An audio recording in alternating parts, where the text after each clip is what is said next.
The unsinkable, unthinkable. Cargo of the SS Central America. Imagine a secret so valuable, so heavy, and so volatile, it could collapse the entire financial system of a nascent global power. Now, imagine that secret not buried in a tomb or locked in a vault, but resting, silent and unseen, 2 miles beneath the surface of the Atlantic Ocean, guarded by the crushing pressure of the deep. For the American audience, the gold rush is the stuff of legend, a fever dream of grizzled prospectors, dusty boomtowns, and instant, dazzling wealth. But the true story, the one that explains how that flood of gold actually transformed the nation, is not found in the Sierra Nevada mountains. It is a terrifying tale of engineering, greed, elemental fury, and a single, catastrophic shipwreck that nearly brought the United States to its knees. This is the story of the $300 million anchor, a real-life treasure so vast, its sudden disappearance in 1857 triggered a national panic known simply as the Panic of 57. In the mid-1850s, the economic lifeline of America did not run east to west. It ran from Panama to New York. The gold dug from the rivers and mines of California had to travel a perilous 4,000-mile journey, crossing the Isthmus of Panama by mule and canoe, and then loaded onto a series of magnificent cutting-edge steamships. The most celebrated of these vessels was the SS Central America, a side-wheel steamer widely considered the pinnacle of American maritime technology.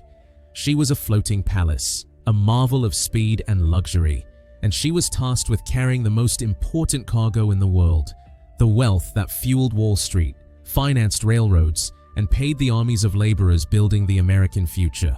On August 20th, 1857, the Central America steamed out of Havana, Cuba, on her final leg to New York City.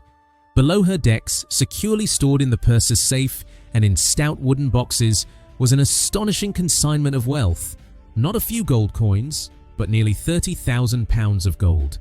This included thousands of freshly minted $20 double eagle coins, immense $50 slugs minted in the assay offices of San Francisco, and over a ton of raw, unrefined gold dust and bars. In today's value, this cargo would easily exceed $1 billion. At the time, it represented over a third of the actual specie hard currency reserves in the entire US banking system. Wall Street literally depended on its arrival. Captain William Lewis Herndon, a highly respected Navy officer, was in command. He carried with him 477 passengers, many of them successful miners and merchants returning home to establish their lives with their fortunes, and 101 crew. For the first few days, the voyage was routine. Card games in the smoking lounges, polite conversation on the promenade deck, and the rhythmic, powerful churn of the great paddle wheels driving the ship northward. But on September 3rd, 1857, disaster began to brew. The ship entered what seemed like a typical late-season squall off the coast of the Carolinas. Within hours, however, the barometer plunged and the squall morphed into a monstrous Category 2 hurricane.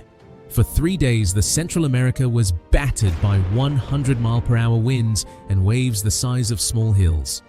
The vessel, though sturdy, was not designed to withstand such a prolonged, violent assault. The first critical failure occurred in the engine room. The tremendous force of the waves tore the caulking from the ship's seams, and the water began to pour in faster than the pumps could expel it. The coal that fueled the magnificent steam engine became wet, rendering it useless. The engine sputtered, then died. The pride of the American merchant fleet was now a powerless, waterlogged hulk adrift in the tempest.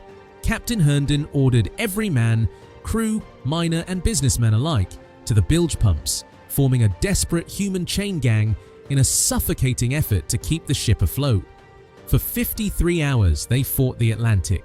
The wealthy men, still wearing their fine suits, shoveled coal dust and baled water alongside the crew, knowing that failure meant not just death, but a financial apocalypse for the entire nation waiting on the shore. It was a battle they would lose. On September 12th, 1857, the hurricane's eye passed, and in the sudden eerie calm, the ship began her final descent.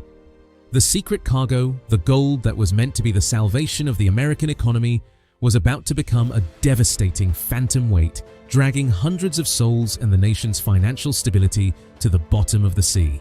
The impact was immediate and brutal. When news of the loss finally reached New York, the sudden, unrecoverable disappearance of so much hard currency triggered a massive run on the banks.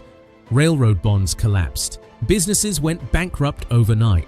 The Panic of 1857, one of the most severe economic depressions in US history, was not caused by reckless speculation or war, but by the fact that the nation's gold was now 2 miles down, beyond the reach of man, and a legend waiting to be rediscovered 131 years later.